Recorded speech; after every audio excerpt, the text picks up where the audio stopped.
I'm Stephanie Hessler, and I want to welcome everyone today. So this is my weekly Success Mindset Live.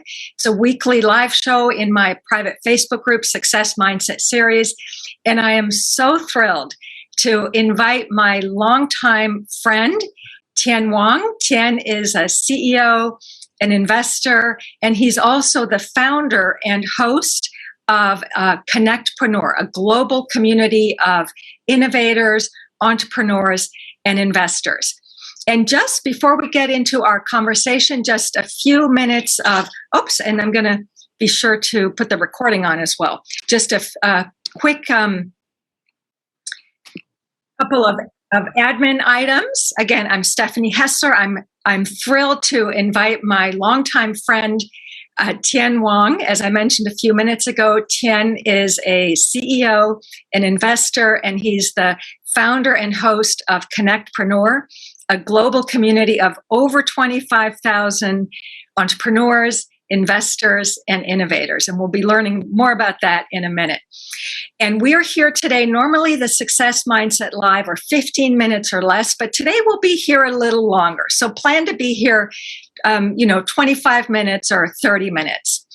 If you're in my Facebook group and you want to go back and watch the recording, it's going to be saved in the guide section of the group. So you can go back and re-listen. If you're not a member of the Success Mindset Series group, then please do consider joining. It's right on Facebook.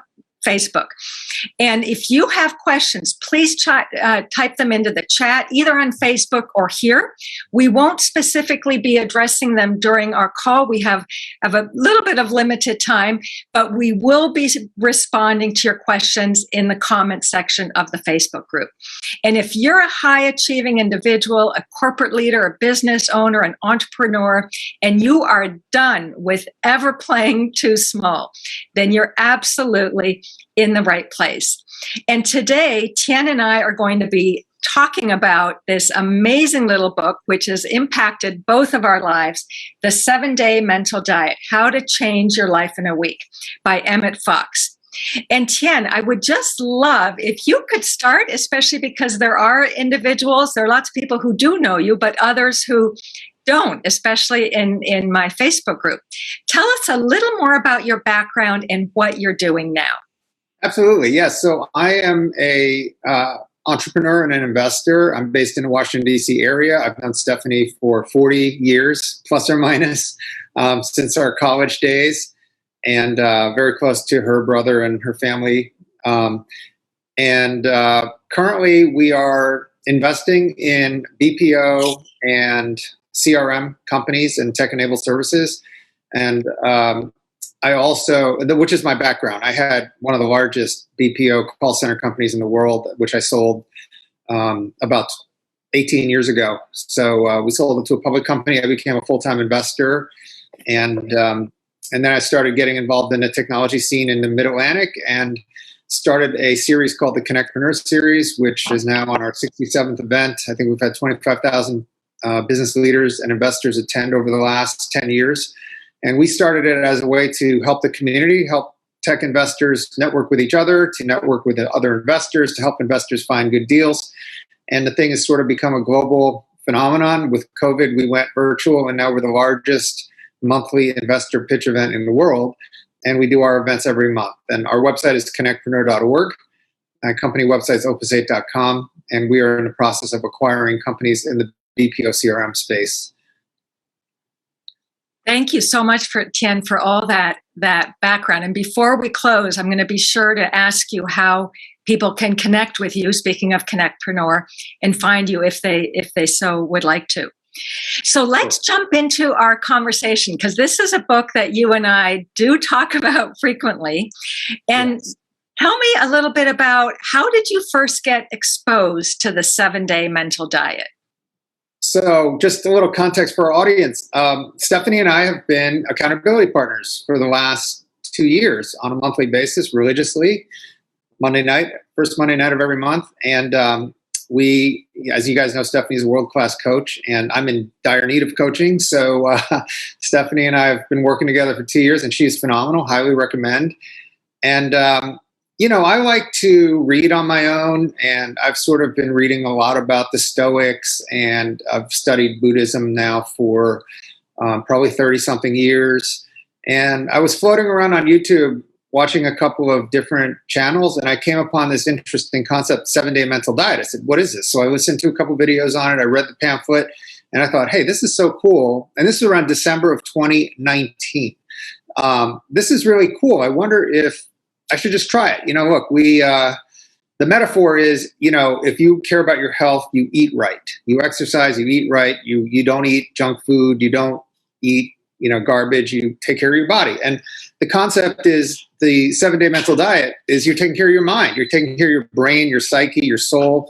And how you do it is by avoiding putting garbage into your brain and only putting good things into your brain. So I kind of like that concept. So I said, let me give it a shot. So I gave it a shot for the first week, and it was very, very difficult, and but it was also game changing in the sense that it put me in a better place than I was beforehand. And it was right at the end of the year when I do all my daily or my annual planning and my annual thinking and reflecting on the prior year and what am I going to do this year. So it was a perfect time. It was December of 2019, and that's how it all started.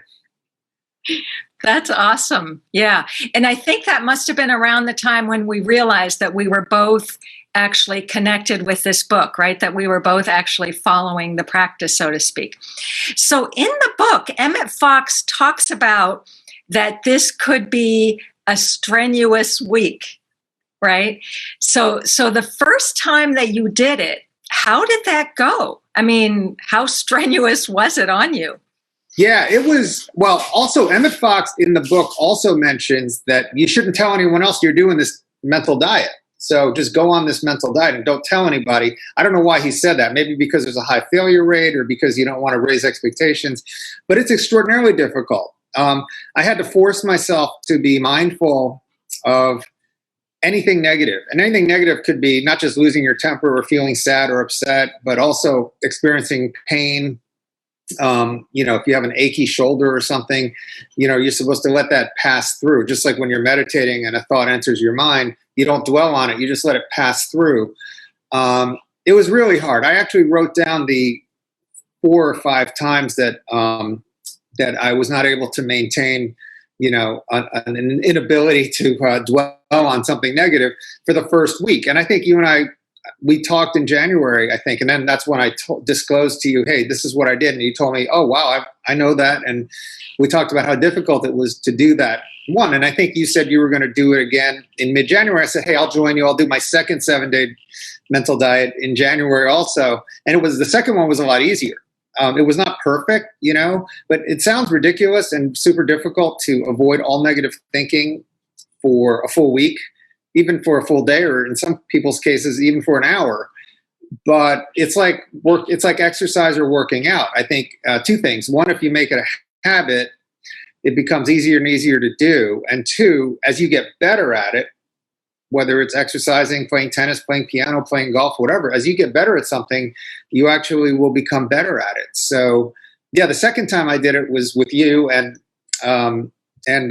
it was a lot easier than the first time. The first time was extremely difficult. I didn't feel depressed or upset about it. I didn't tell anyone I was doing it. And I just told myself, I'm just going to try it because I really like to experiment. So I didn't know if it was going to work or not. I'll just try it. But it was very hard. So don't get discouraged if you do try it and you find yourself reverting back to negative thinking or negative thoughts. Just try to hang with it. You're right. And I think that, he uses the word strenuous, and he's right. It is. Changing our thinking is some of the hardest work that we can do. And I just want to read from a section in the book, Tien, where he says, what do I mean by negative thinking?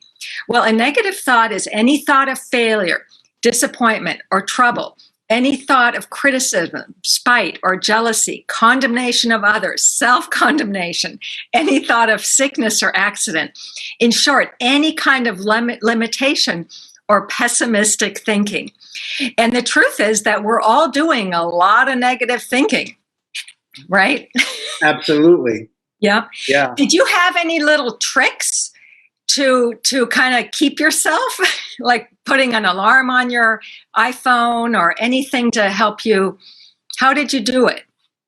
Well, I made sure I have a daily practice, which includes sort of thinking through stuff before the end of the day and then kind of reflecting back briefly at the end of every day. Don't get intimidated by that. It's nothing fancy. It's maybe 10 minutes of thinking in the morning and maybe 10 or 15 minutes at night. So I knew I was doing this mental diet, just as if I were going to do a water diet or gluten-free diet, or, I went vegetarian for 30 days a couple years ago. Like you sort of keep that in your mind. So I knew for 7 days, I just need to keep track of this thing. So it wasn't anything mechanical. I did write down when I can't remember what I got upset about. I think my kids were fighting about something and I got upset, or I can't remember the exact 4 or 5 times that happened that first week, but just maintaining knowledge of it. And after the week was over, I looked back and said, okay, these were 4 or 5 times when I just should not have dwelled on a negative thought. What could I have done differently or better? And but it's not, I think because I went into it with low expectations. I didn't expect to be perfect. I knew I was going to slip up here and there, and it wasn't a big deal. No one knows about it. It's just me. It's for me. And I figured whatever happens in 7 days, I'm going to be better and stronger regardless. So that's the attitude I took into this thing. I didn't expect it to be a cure-all or really, I didn't expect it to change my life at all. You're right. I think you're right to keep, managing your expectations around it. And I love that you're thinking you didn't expect it to change your life, but it really does change your life. And Tien, on that subject, I want to read something and would love if you could share, kind of how this then has changed your life. So he says, you choose your life. That is to say, you choose the conditions of your life when you choose your thoughts upon which you allow your mind to dwell. Thought is the real causative force in life, and there is no other. You cannot have one kind of mind and another kind of environment. 100% agree. I think any Olympic athlete, any successful person, any leader, political business leader, any successful parent would definitely agree with that. What you feed your mind affects you. You've heard what you focus on expands, ask, believe, receive, whatever, all the stuff from whether you believe in things like The Secret or not, it doesn't really matter. The fact is neuroscience has proven that if you spend your time thinking about a certain thing or certain goal or a certain vision, that your chances of manifesting that are much higher. It doesn't mean it's 100%, but it's much higher. So if you think positively, you will probably be happier, live longer, and be less stressed out. So I couldn't agree with you more, and I do think that, when I did the 7-day mental diet, I wasn't focused on putting positive thoughts in my brain. I was more focused on avoiding negative thoughts. Although I did, in the book, he does talk about that. And before he starts telling you what the diet is. Yeah. Yes. But he's right. Yes. Yeah. Yes. Well, you're right. You're absolutely right about focus more on eliminating the negative ones than trying to necessarily. I found when I first did this that it was really important for me to learn to go into neutral thinking, right? As opposed to trying to immediately go to positive thinking. It was a journey, right? It was a journey over time. Yeah, and I think we all have different approaches. Like I've studied the Stoics, and William Shakespeare has a famous quote. He said, "Nothing is either good or bad, but thinking makes it so." So if it's raining outside, is that good or bad? I mean, it's just raining, right? So, that is to your point about neutral thinking. I think there's a lot of power to being a neutral thinker. It's hard to be that way because you always want to color situations with a judgment of whether it's good, bad, or whatever. But it does help a lot when you're doing the mental diet to not apply judgment to a certain situation or circumstance. Yes, yeah. And Tien, I mean, getting back to your point about, diet, we're using the analogy here of a food diet, right? I mean, it's amazing because we are what we think about and we are what we eat, right? And it's so foundational, but some of the most basic truths, we just don't learn them, right? So this information is so foundational. I want to read to you another quote and would love your thoughts on this one as well. You must train yourself to choose the subject of your thinking at any given time. Can you talk a little bit about that journey for you? Yeah, I think that's really hard to do because you have to make it a habit, and that requires awareness, and it requires intentionality. It requires having the desire to do it. But I think most importantly, it requires habit, because I know we've talked about discipline versus habit, and I think discipline's a lot easier when it's a habit. Like when you have a habit of brushing your teeth every morning and every night, are you disciplined? I mean, kind of, but really it's a habit, right?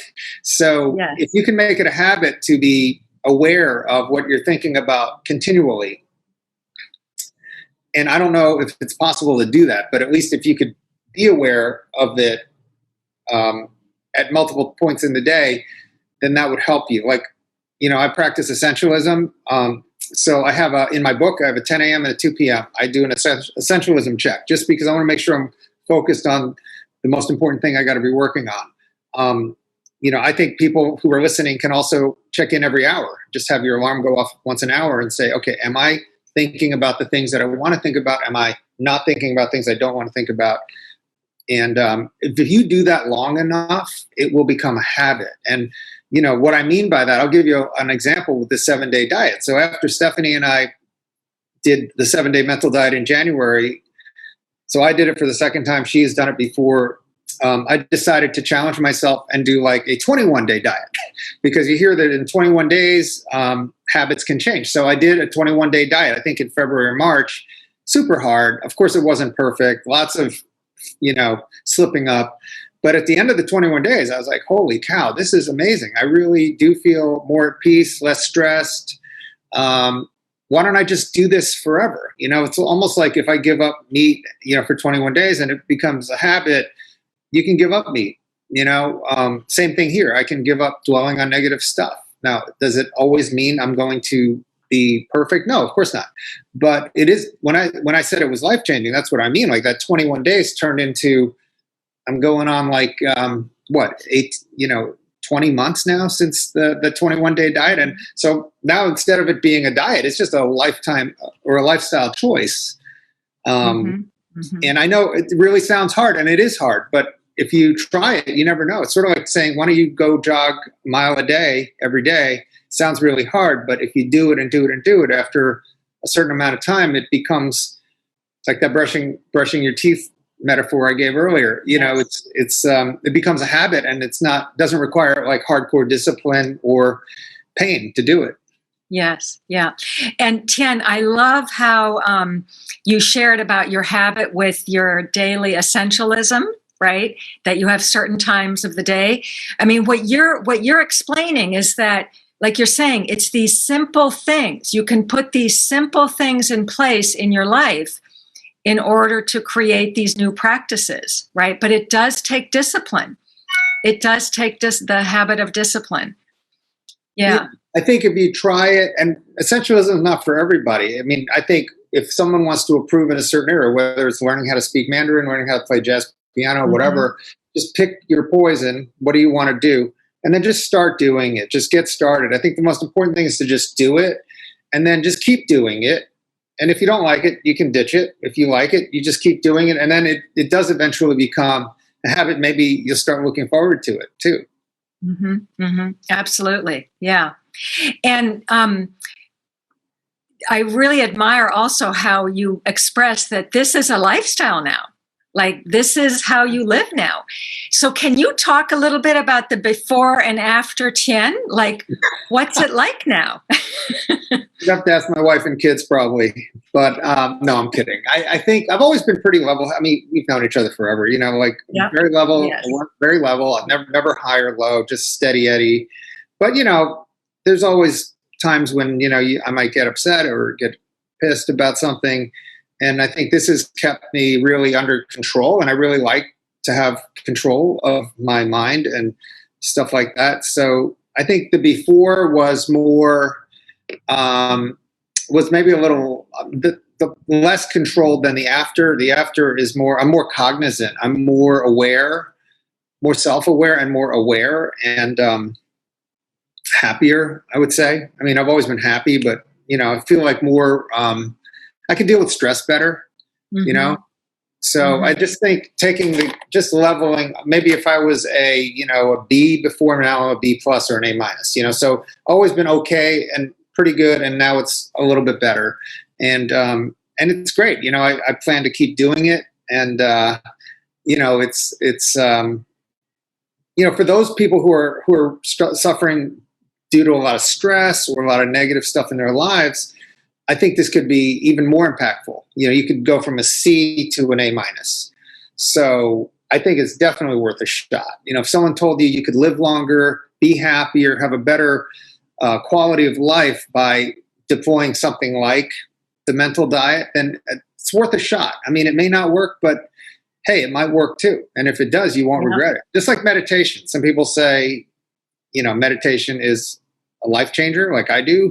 And some people think, it's not really going to help, and you won't know until you try it. Right. So I think the lesson here is to give it a shot and see how it goes. Absolutely. Yeah. And like you were saying, keep your expectations, kind of manage your expectations, right? Because depending on where someone is, it could be a process, right? It could take some time, because some of that habitual patterns. Yep. So what happens now when a negative thought for you does come along? What do you do? It happens all the time. And I just make a note of it. I don't get upset at myself. I'm just aware of it. And I'm like, okay, I shouldn't have reacted that way, whatever it was. Let's learn from it and try to do better next time. It's great for dealing with frustrating things in your life, whether it's a family situation or a business situation, is not to let it get to you. That's the key thing. Yeah, absolutely. Yeah. And in fact, you're doing exactly what Emmett Fox instructs us, right? Which is, when a negative thought comes along, you don't want to fight it. You want to be aware of it, but not entertain it or dwell on it. That's the key. Don't let it suck you into that negative hole. That is the key. So Tien, we're going to be wrapping this up in just a few minutes. So I wanted to ask you, what final words do you have about this book to share with others? It was a big surprise. I didn't expect it to have such a great impact on me or my life. I really didn't. And it has had a tremendous impact, because it's basically it's basically become a life choice, and it's been just a great gift to have had this opportunity to do that. So I would just say what I said earlier, which is, don't knock it. Don't get intimidated by it. Do the best you can. Try it for 7 days. It's only 7 days. It's sort of like if I'm saying, hey, there's this great food diet I can give you that'll help you live an extra 10 years or whatever, or help you lower your blood pressure or whatever. Try it for 7 days, and try the mental diet for 7 days and see how you feel afterwards, and it's definitely not for everybody, Steph. Obviously, people have different capacities and people have different situations in their lives, and different stress levels, and some people are more feelers than thinkers. I think it affects people differently. I think for you and for me, it just happened to work really, really well. Whether that's luck or not, who knows? But just know that it did work. So, yeah, I'm an evangelist for the 7-day mental diet for sure. I think it's only 7 days, guys. I mean, I would give it a shot. I mean, feel free to email me or Steph if you have any questions. I'm happy to talk about it. But it's had a great effect on me, and I think also on my work life and my family life. It's been great. Yes. Yeah. I totally agree. I mean, I think that you do have to be ready for it. You have to really want it, right? And then, because like you said, it does take the discipline and the attention. So Tien, if someone wants to find you, find out more about you, find out more about CONNECTpreneur, where can they go for that? Yeah, I'm at Tien Wong on Twitter. I'm at Tien Wong on LinkedIn, Facebook, It's Tien Wong Page, Tienwong. You can email me, twong@opus8.com. So I'm pretty accessible, and I'm happy to help if I can. Great, thank you. And I do see we had a question come in from Elizabeth. So Elizabeth, we will respond to that in the comments in our Facebook group. So we're just at 12:30, and I want to thank you, Tien, so much. Such a honor that you're here, that you are, sometimes people think that the stuff that I teach is a little bit woo-woo, so to speak. And so I just love that you are such a great example of this has practical applications, right? So for those of you who are business people, high achievers, this absolutely does change your life because you become what you think about. You become what you think about. There is no question about that. So you want to be sure that you're thinking about what it is that you want. And Tien, you are a living example of someone who is, committed to doing this, and it's really showing up in such incredibly positive and inspiring ways in your life. So my profound thanks to you, to all of you who are here. Greatest gratitude to all of you here who are listening live, who are in the Facebook group, who are listening to the recording. And we'll see you again next week. Bye for now. Thanks, Steph. Thanks for having me. Thanks for being here, Tien. Bye-bye.